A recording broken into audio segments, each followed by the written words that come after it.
Here's one. Through your research, did you ask or learn any trends in HR development outside of early career or rotational programs? So what types of experiences, development experiences were coming up for experienced individuals? What did you find there, Jeff?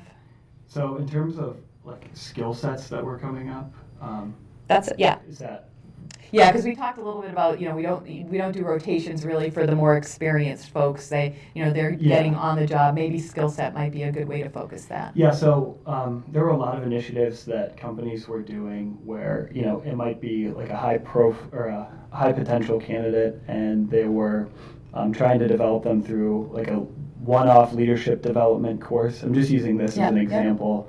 They bring them together with other leaders from different business functions within the company to try to work on those experiences together and build those throughout like a focused course. Yeah. So it's kind of that 10% coming in from that model. Okay. And then also stretch assignments were used a lot to gain that experiential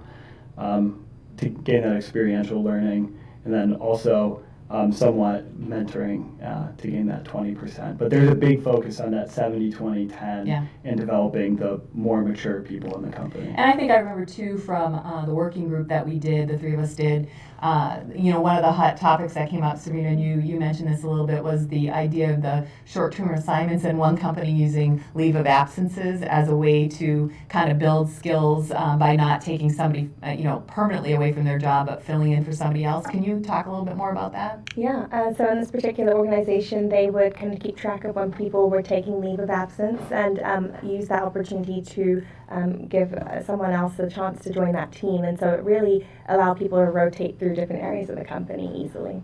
Yeah, I thought it was pretty creative too because, in order to encourage their managers to start trying that type of practice, they said, why wouldn't we try this with somebody internally versus hiring somebody externally for a shorter term role? And so, and they had a lot of success with it. So I thought that was a great example.